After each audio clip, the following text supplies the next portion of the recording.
खास तौर से जिस तरह से चाइना से कई बार अच्छे डेटा आते हैं, शेयर चलता है, कमजोर डेटा आते हैं, शेयर गिर जाता है, और एक रेंज को मेंटेन करके रखा है।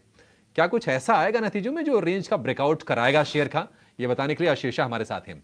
आशीषा, बताइए आंकड़े किस तरह के आएंगे और खास तौर पे नजर कहां पर होगी नतीजों में? जी हाँ, टाटा स्टील के नतीजों की बात करें तो स्टैंडअलोन परफॉर्मेंस काफ़ी अच्छा रह सकता है इस क्वार्टर में, लेकिन यूरोपियन बिजनेस की बात करें तो लॉसेस एक्सपैंड होते हुए नजर आ सकते हैं सीक्वेंशियल बेसिस पर।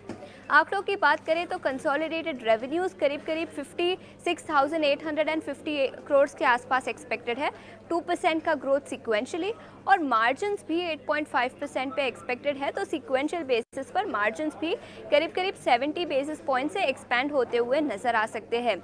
इंडिया ऑपरेशंस की बात करें तो स्टील प्राइसेस बढ़े, जिसके चलते रियलाइजेशंस में बढ़ोतरी देखने को मिलेगी। इसके साथ ही साथ एबिटा पर टन में भी करीब करीब 5% का ग्रोथ एक्सपेक्टेड है सीक्वेंशियल बेसिस पर। हायर वॉल्यूम्स और हायर रियलाइजेशंस के चलते एबिटा पर टन में ग्रोथ देखने को मिलेगा। यूरोपियन ऑपरेशंस की बात करें तो एबिटा पर टन लॉस दिखेगा इस क्वार्टर में, 185 से $195 पर टन। सीक्वेंशियल बेसिस पर भी यूरोपियन ऑपरेशंस के लॉस एक्सपैंड होते हुए नजर आएंगे।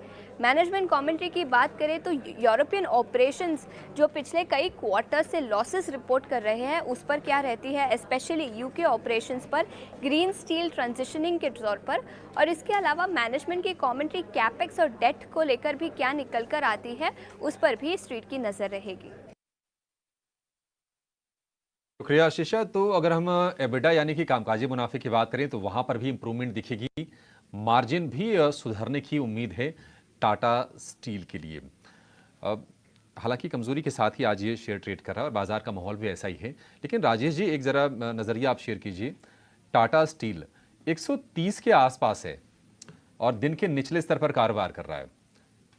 क्या सजेस्ट करेंगे आप नतीजों से पहले?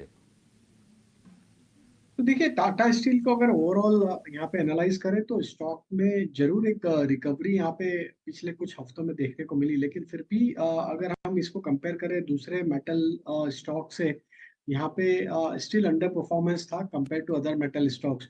तो यहाँ पे जो मेजर सप्लाई जोन है वो बना हुआ है करीब 140 की 140 142 के आसपास। जब तक वो लेवल को वीकली क्लोजिंग बेसिस पे ये स्टॉक क्रॉस नहीं करता विथ वॉल्यूम एक्शन, हमें लगता है थोड़ा कंसोलिडेशन यहाँ पे कुछ समय के लिए और देखने को मिल सकता है टाटा स्टील में। अगर हम नियर टर्म स्ट्रक्चर की बात करें तो स्टॉक ने 20 डे मूविंग एवरेज के नीचे फिसलते हुए दिखा, और आज के सेशन में अगर ये क्लोज 132 के नीचे होती है तो ये 50 दिन के मूविंग एवरेज को भी आज तोड़ते हुए दिखेगा। तो हमें लगता है कि अगर ये 132 के नीचे ही आज क्लोज होता है तो फर्दर यहाँ पे प्रेशर बनते हुए दिख सकता है नियर टर्म सेटअप के हिसाब से, और वो स्टॉक में फिर 125 की तरफ, 125 124 की तरफ ये स्टॉक फिसलते हुए दिख सकता है। तो 124 142 ये एक रेंज है अभी टाटा स्टील के लिए कुछ समय के लिए। मेजर ट्रिगर ही ये रेंज के आइदर साइड ब्रेकआउट या ब्रेकडाउन देने में इसको स्टॉक को फर्दर यहाँ पे मोमेंटम देखने को मिलेगा। तो हमें लगता है कि हो सकता है रिजल्ट के बाद ही यहाँ पे हमें एक मेजर मूव के लिए स्टॉक का ब्रेकआउट या ब्रेकडाउन होते हुए दिखे। तो नतीजे काफी हद तक तय करेंगे कि शेयर की चाल आगे कैसी होगी। 124 रुपए और 24 को पलट देंगे, फिर 142, ये रेंज होगी 124 से 142 की शेयर के लिए टाटा स्टील के। है जैसे कि रेलवे काउंटर्स तो आपको सुबह ही हमने नोटिस करा दिए थे, लेकिन एक काउंटर जब वो चलता था तब भी मैं आपको बता रहा हूँ, आज थोड़ा नीचे आया तब भी मैं आपको नोटिस करवा रहा हूँ। जरा एक टेक्निकल चेक करवा लेते हैं। राजेश सर, एक बार जरा आप इसको चेक कीजिए। उस शेयर का नाम है हुडको।